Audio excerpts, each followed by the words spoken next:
믿음 생활을 하는 분들이라면 누구나 공통적으로 고민하는 게 있습니다. 그건 살아있는 믿음을 가지는 것입니다. 저도 무슨 일을 만나든 흔들리지 않는 믿음을 소유했으면 좋겠다라는 생각을 가집니다만은 실제로 그게 쉽지가 않습니다. 아무리 흔들리지 않으려고 애를 써도 누가 나에 대해서 부정적인 말을 하면 금세 힘이 빠지고 맥이 풀립니다. 그럴 때는 기도를 하려고 해도 기도가 안 나오고 찬송을 부르려고 해도 마음이 없어요. 하나님께서 왜 내게 이런 일을 주실까? 이런 생각에 일에 대한 의욕이 사라지고 맙니다. 이게 심하면은 나중에는 믿음 생활에 회의가 들죠. 목사인데도 그래요. 근데 이게 저만 그럴까요? 아닐 겁니다. 이건 누구나 당하는 믿음 생활의 고비일 겁니다. 자, 믿음 생활에서 고비가 올 때에 우리는 어떻게 해야 할까요? 오늘 본문을 통해서 그 해답을 찾아보려고 합니다. 우리가 본문을 이해하려면 본문 앞에 있는 13장을 살펴볼 필요가 있습니다. 모세가 12 정탐꾼을 뽑지요. 그래서 가나안 땅으로 보냅니다. 그들이 가나안 땅을 정탐하고 돌아와서 이렇게 보고를 합니다. 우리가 가보니까 그 땅은 젖과 꿀이 흐르는 기가 막힌 땅입니다. 보십시오. 이게 그 땅의 열매입니다. 하지만 그 땅 거주민은 강하고 성읍은 견고하고 굉장히 컸습니다. 또 거기는 거인처럼 체구가 큰 어마어마한 사람들도 많았습니다. 이때 백성들 가운데에서 동요가 생기기 시작했어요. 한탄하는 소리가 나오기 시작합니다. 왜요? 거주민이 강하고 성읍이 견고하고 거인들이 있다는 소리 때문에 그래요. 그들의 원성이 점점 커지자 정탐꾼 중에 한 명인 갈렙이 백성들을 조용히 시키고 이렇게 말합니다. 우리가 지금 이럴 때가 아닙니다. 지체하지 말고 곧 올라가서 그 땅을 취합시다. 우리가 충분히 이깁니다. 하지만 함께 갔던 10 정탐꾼은 반대합니다. 그건 무슨 소리입니까? 우리는 그들을 이길 수 없습니다. 그들은 우리보다 훨씬 강합니다. 우리가 돌아다니며 정탐한 그 땅은 사람이 살 수 없는 땅입니다. 그리고 거기서 우리가 본 사람들은 모두 어마어마한 거인들입니다.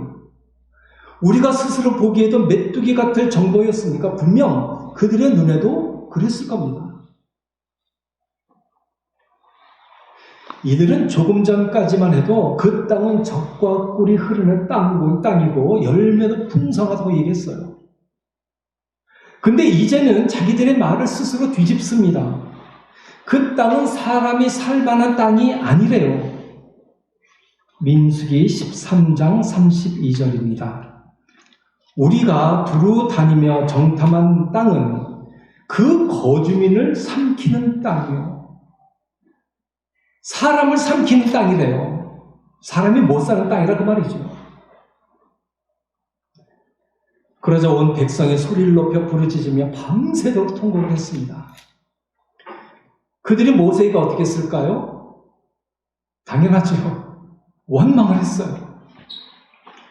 우리가 애굽 땅에서 죽었거나 이 광야에서 죽었다라면 좋았을 것을. 어째서 하나님은 우리를 이 가나안으로 인도하여 칼에 죽게 하시는가? 우리가 지금이라도 애굽으로 돌아가는 것이 훨씬 낫겠다. 우리가 한 지도자를 세워서 애굽으로 돌아가자. 이스라엘 백성은 조금만 어려운 일이 생기면 애굽으로 돌아가자는 말을 전매 특허처럼 씁니다. 정말 자기들의 애굽으로 돌아가고 싶으면 지금이라도 혼자 짐을 싸서 가면 되는데 안 가요. 그러면서 괜히 거기 있는 사람들 마음만 들쑤셔 놓습니다. 이때 여호수아와 갈렙이 자기들의 옷을 찢어요. 여러분, 그 이스라엘 사람들이 옷을 찢는다는 말 많이 듣지요. 이게 무슨 뜻이냐면 내 속마음을 보여준다는 상징적인 의미예요. 이스라엘 사람들은 슬프거나 원통하거나 분노가 치밀어 오를 때에 이런 옷을 찢는 태도를 통해서 자기의 마음을 드러내요. 내가 이렇게 원통하다. 이 속마음을 내가 보여줄 수는 없지만 그러면서 옷을 찢습니다. 옷을 찢은 여호수아와 갈렙이 말하죠. 우리가 두루 다니며 정탐한 땅 정말로 기가 막힌 땅입니다. 하나님께서 우리를 그 땅으로 인도하여 들이시고 그 땅을 우리에게 주실 겁니다. 그 땅은 정말로 젖과 꿀이 흐르는 땅입니다. 우리가 여기서 하나님을 거역해서는 안 됩니다. 우리 그 땅 백성들 두려워하지 맙시다. 그들은 우리의 먹이와도 같습니다. 왜냐하면 그들을 지켜주는 신은 없습니다. 하나님이 우리와 함께 하십니다. 우리 그들 두려워하지 맙시다. 하지만 여호수아와 갈렙의 말이 이스라엘 백성의 귀에 들어갈 리가 없습니다. 분노한 이스라엘 백성들이 여호수아와 갈렙을 돌로 쳐 죽이려고 했어요. 그때 하나님이 나타나셨습니다. 이 백성이 어느 때까지 나를 멸시하겠느냐? 내가 그들 중에 수많은 이적을 행하였으나 어느 때까지 나를 믿지 않고 이런 식으로 하겠느냐? 내가 전염병으로 그들을 쳐서 완전히 멸하고 새로운 나라를 만들리라. 이때 모세가 하나님께 간절히 기도합니다. 그것이 오늘 우리가 읽은 본문입니다. 하나님은 애굽인 중에서 주의 능력으로 이 백성을 인도하여 내셨는데 이 백성을 다 죽이시면 사람들은 하나님이 이 백성에게 주기로 맹세한 땅에 인도할 능력이 없어서 여기서 다 죽이시는구나 이렇게 말할 겁니다. 하나님은 노하기를 더디하시고 인자가 많은 분이시므로 이 백성의 죄를 용서해 주십시오. 애굽에서부터 지금까지 이 백성을 용서해 주신 것처럼 또 용서해 주십시오. 사랑하는 여러분, 모세의 이런 기도 이번 처음이 아닙니다. 제가 지난주 금요 기도회 설교에서도 금송아지를 만든 이스라엘 백성의 죄를 용서해 달라고 모세가 하나님께 기도를 했었죠. 그런데 이번에도 또 거의 비슷한 기도를 하나님께 해요. 근데 놀라운 것은 하나님께서 모세의 기도를 들어주셨어요. 야고보서 5장 16절에 이런 말씀이 있습니다. 의인의 간구는 역사하는 힘이 크미니라. 생각해보면 말이죠. 이스라엘 백성은 모세가 아니면 다 죽었어요. 죽어도 일찍 죽었죠. 모세 덕분에 죽을 고비를 또 넘겼어요. 이스라엘 백성들. 하나님은 이스라엘 백성을 당장 멸하지는 않으시지만 하나님을 시험하고 믿음대로 살지 못한 일에 대해서 이렇게 말씀하십니다. 내 영광과 애굽과 광야에서 행한 내 이적을 보고서도 이같이 10번이나 나를 시험하고 내 말에 순종하지 아니한 그 사람들은 내가 그들의 조상들에게 맹세한 땅을 결단코 들어가지 못할 것이며 나를 멸시하는 사람도 그 땅에 들어가지 못할 것이다. 여기 10번이나 나를 시험하고 내 말에 순종하지 않았다라는 말은 실제적으로 10번을 뜻하는 것이 아니라 하나님을 거역하고 하나님을 시험하는 일이 그만큼 많았다는 뜻입니다. 그러시면서 하나님이 이렇게 말씀하십니다. 이스라엘 자손이 나를 향하여 원망하는 말을 내가 들었다. 내가 분명히 너희들에게 말한다. 너희의 말이 내 귀에 들린 대로 내가 너희에게 시행하겠다. 너희 시체가 가나안 땅에 들어가지 못하고 이 광야에서 엎드러질 것이다. 너희 중에서 20세 이상 된 사람들 가운데 여분네 아들 갈렙과 눈의 아들 여호수아 외에는 한 사람도 가나안 땅에 결단코 들어가지 못하리라. 하나님의 이 말씀에 이스라엘 백성들 정신이 번쩍 들었습니다. 그렇게 갈망하던 가나안 땅에 이제는 못 들어간다니 애가 탄 거죠. 그들이 밤새도록 통곡했잖아요. 그 다음날 아침에 일찍 모였습니다. 모세가 가서 말합니다. 모세여, 우리가 잘못했습니다. 이제 우리가 여호와께서 허락하신 그 땅으로 들어가겠습니다. 하지만 모세가 허락하지 않았습니다. 너희가 어째서 하나님의 말씀을 어기느냐? 하나님이 너희와 함께 하시지 아니하심으로 가지 말아라. 너희가 분명히 질 것이다. 너희가 하나님을 믿지 못하였으니 하나님도 너희와 함께 하시지 않는다. 그런데도요, 이스라엘 백성이 모세의 말을 듣지 않고 올라갔어요. 청개구리도 이런 청개구리가 없어요. 들어가라 할 때는 안 들어가고, 이젠 들어가지 말라 할 때는 부득불 들어가겠다는 겁니다. 자, 이들 어떻게 됐지요? 가나안 땅에 들어갔습니까? 천만에요. 제대로 싸워보지도 못하고 적들 앞에서 완전히 패했습니다. 제가 3주 전인가요? 주보 컬럼에 쓴 거 있죠? 여러분 기억나십니까? 사람의 일에 있어서 할까 말까 할 때는 안 하는 게 좋고, 하나님의 일에 있어서 할까 말까 할 때는 하는 게 좋다. 여러분 기억나시죠? 이스라엘 백성들 정반대됐어요. 하나님의 일에 있어서 할까 말까 할 때는 해야 하는데, 이 열정탐꾼 말만 듣고 가나안 땅에 못 들어간다고 하더니 이번에는 하나님께서 가지 말라 하시는데도 자기들은 가겠다고 하다가 그만 전쟁에 패했습니다. 정말 어리석은 사람들입니다. 그러면 여호수아와 갈렙은 어떻게 해서 가나안 땅에 들어갈 수 있다고 확신했을까요? 거기에는 두 가지 이유가 있습니다. 첫 번째, 하나님이 언제나 함께 하신다는 사실을 믿었어요. 9절입니다. 다만 여호와를 거역하지는 말라. 또 그 땅 백성을 두려워하지 말라. 그들은 우리의 먹이라. 그들의 보호자는 그들에게서 떠났고, 그 다음에요, 여호와는 우리와 함께 하시느니라. 그들을 두려워하지 말라.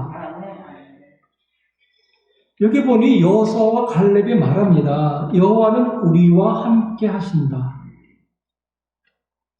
그들은 과거에도 함께 하셨던 하나님께서 지금도 함께 하심을 확신했어요. 그러므로 얼마든지 가나안 땅에 들어갈 수 있다고 말한 겁니다. 물론 인간적인 관점에서 보면 이스라엘 백성이 열악한 것은 사실입니다. 이들은 애굽에서 나와서 광야를 방랑하며 가나안을 향해 가는 사람들이었습니다. 정규적인 군사 교육도 받은 사람은 없었습니다. 이들에게 변변한 무기도 없었습니다. 또 여자, 노인, 아이들까지 딸린 사람들이었습니다. 그러니 어떻게 가나안 땅을 정복할 수 있겠어요? 하지만 이들은 현실의 차원에서 본 게 아니라 믿음의 차원에서 봤어요. 현실의 차원에서 보는 것과 믿음의 차원에서 보는 게 얼마나 다른지 알려주는 사건이 있어요. 뭔지 아세요? 도단성 사건입니다. 열왕기하 6장에 보면 아람 군대가 엘리사 선지자를 잡으러 도단성에 오지요. 아침에 선지자의 사환이 나가서 보니까 아람 군인들과 마차가 도단성을 완전히 에워쌌습니다. 이때 사환이 엘리사에게 말하죠. 아, 내 주여, 우리가 어찌하리이까? 이 말은 뭐냐면 우리 이제 다 죽었습니다, 이 뜻입니다. 그러자 엘리사 선지자가 뭐라고 얘기해요? 열왕기하 6장 6절입니다. 두려워하지 말라. 우리와 함께한 자가 그들과 함께한 자보다 많으니라. 그리고는 하나님께 기도했습니다. 하나님, 원하건대 저의 눈을 열어서 보게 하옵소서. 그러자 사바의 눈이 열렸죠. 보니까 불말과 불병거가 온 산에 가득하여서 완전히 엘리사를 둘러쌌습니다.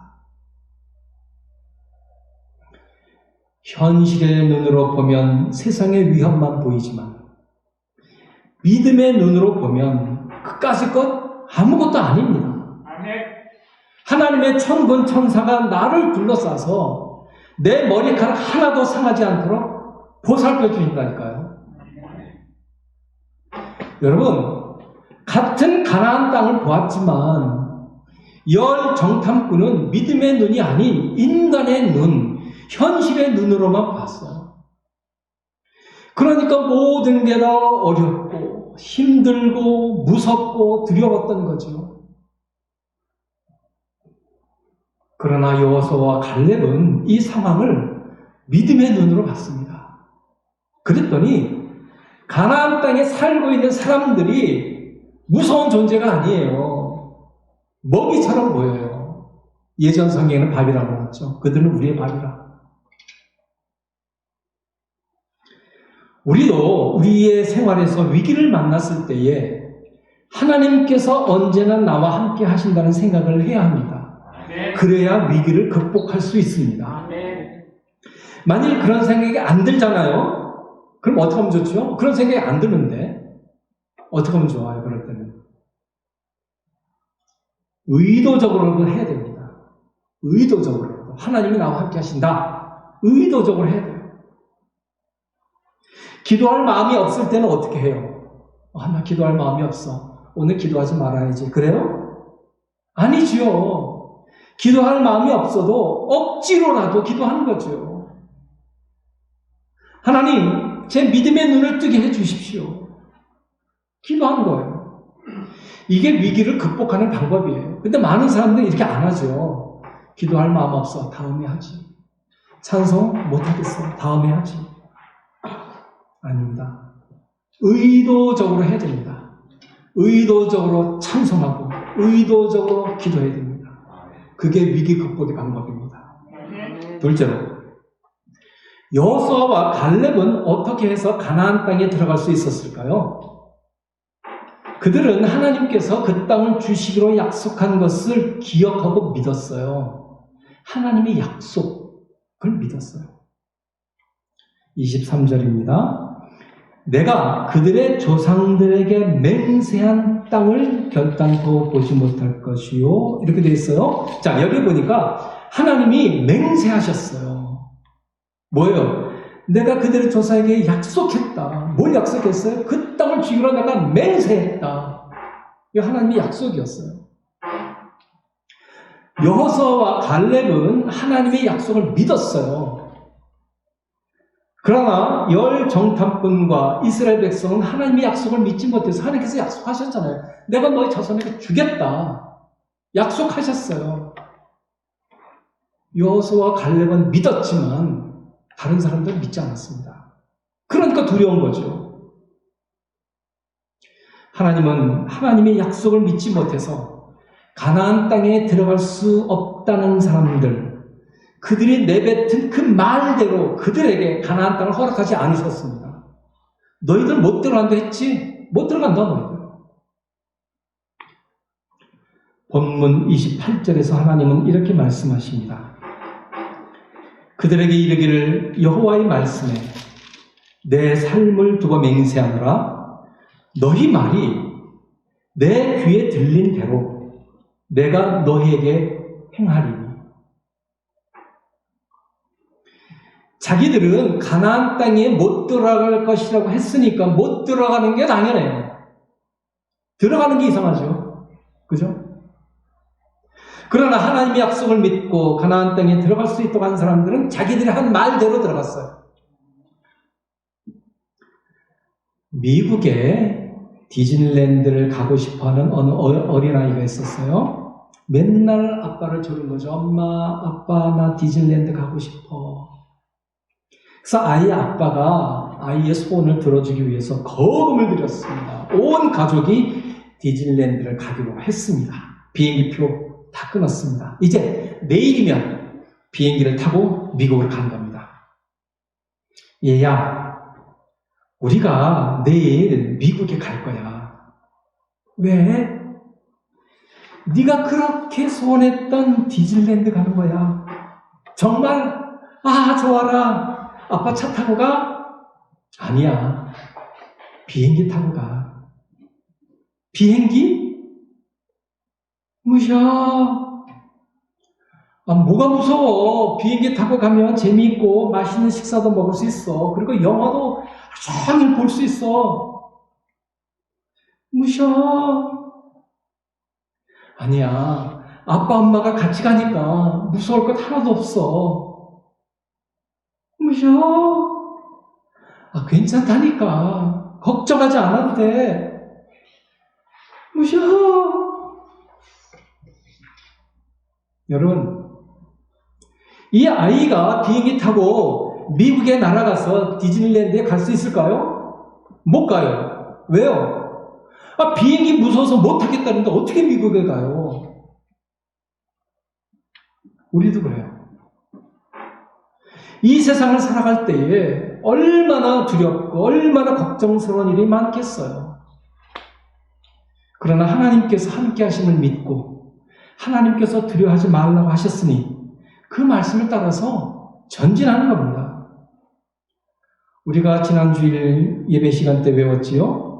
아무것도 염려하지 말아라. 그렇게 염려하지 않는 겁니다. 다만 모든 일에 기도와 간구로 너희 구할 것을 감사함으로 하나님께 아뢰라. 그 감사함으로 아뢰면 되는 거죠. 아멘. 또 이제 이번 주에 외울 말씀이죠. 베드로전서 5장 10절. 너희 염려를 다 주께 맡겨라. 그건 너희를 돌보시며. 그러니 우리는 염려를 맡기면 되는 거예요. 그러면 하나님께서 처리해 주세요. 하나님께 맡긴 염려, 괜히 내가 찾아와서 그 무거운 짐 지고 하나님 어떻게 하면 좋아요? 나 좀 살려주세요. 그럴 필요가 없지요. 그건 하나님을 무시하는 무서운 죄입니다.